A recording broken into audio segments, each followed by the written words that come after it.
Hello and welcome back to this new session of Lightroom tips.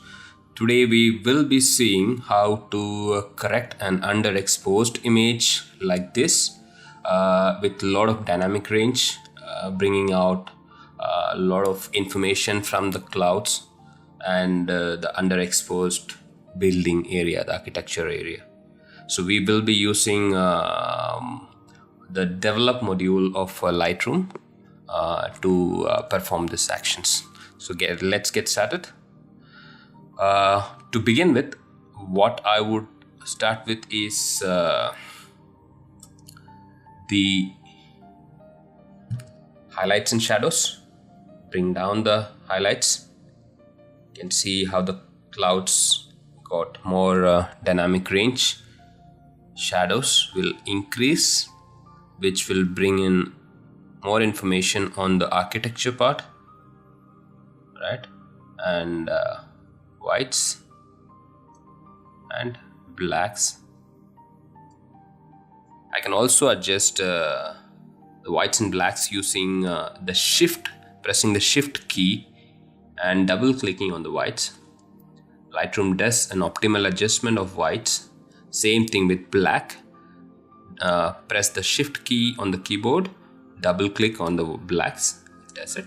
So you'll get an optimal value from the Lightroom application itself. So you can use that as a baseline when working on blacks and whites, or if you want to be more creative, try to adjust it manually.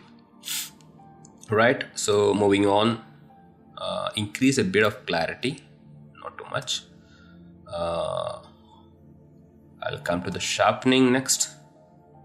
Keep it at 80. Detail here.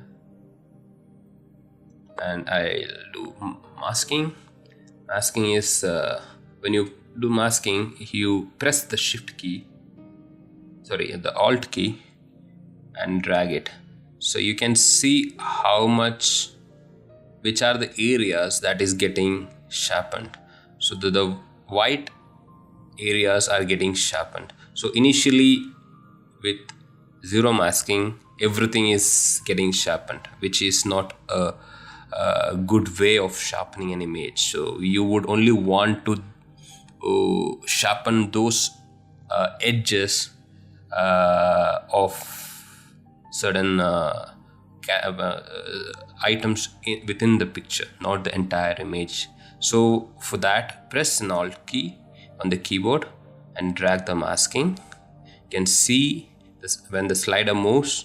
You can see some areas are getting black and some are still white. Wherever the white is there, that is the area that is getting sharpened.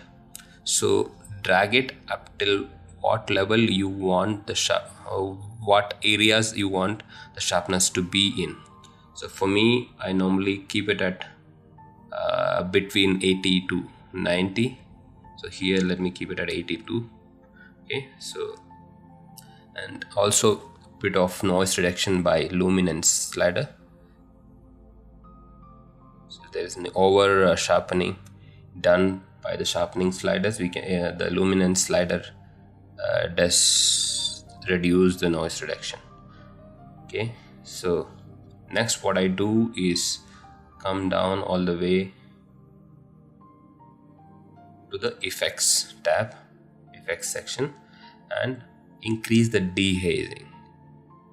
Okay, dehaze also get some information onto the cloud, but in this case I would not do dehaze. I will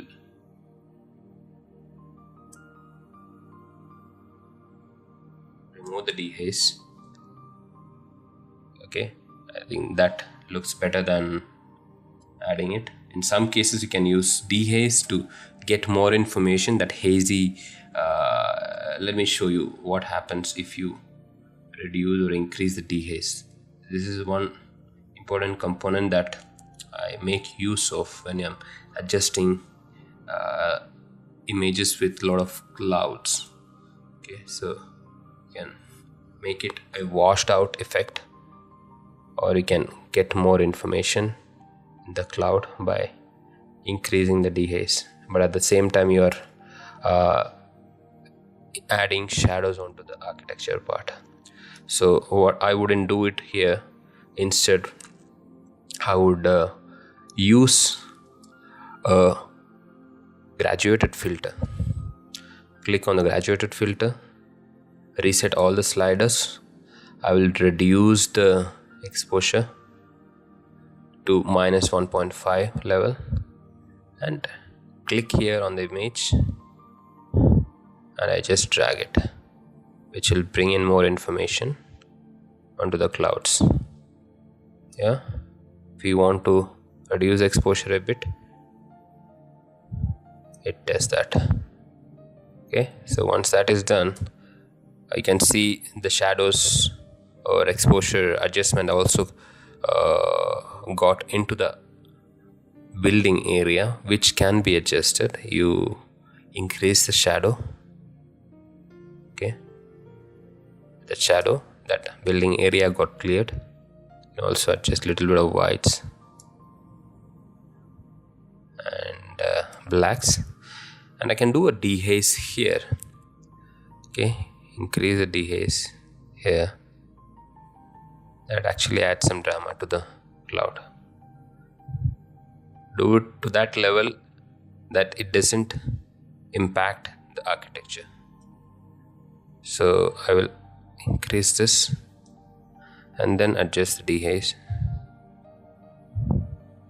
Okay, what I can also do is I can use a brush here and press Alt key or press erase here. The icon or the sign in the center of the brush becomes minus, which means I'm going to remove the masking that is added from the graduated filter. So I'll add it here, so I can clear off the masking from these buildings. Okay, so that overshadow that came in, you can just wipe it off using this brush tool. Okay, so when you click here again and press Alt, you can see that red color is the mask. The mask, when it comes onto the building, it darkens the building. So I have removed the red mostly from the building, but there are some edges where you can actually remove some more. Okay, so that gives a better look. Okay, now you can also do so once this is done, I close this. I can also check on the edges here. See, there is some purple color. Okay, so chromatic aberration, this is called. It is problem with the lens. So when you can correct it, come down under the lens correction. Okay, I'll go to profile tab, remove chromatic aberration. See, automatically that purple fringes is gone. Enable profile correction. Okay, so automatically it is gone. So once that is done, you have a better image. Now I would like to increase the saturation a bit. Normally what I do for saturation is come to camera calibration section and increase the saturation of blue primary to around 60. Yeah, I also can add some vignetting effect on the sides. So under effects, reduce the amount of post-crop vignetting. Okay, it adds some black color around it, kind of a framing. Okay, so I can also increase the midpoint roundness. I increase the feather to maximum. Okay, it looks better compared to where we started. And I can also do a crop on this to remove that unnecessary lights in the corner.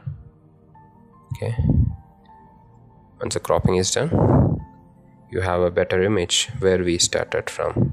So let's see, this is where we started and this is where we have the final image before and after.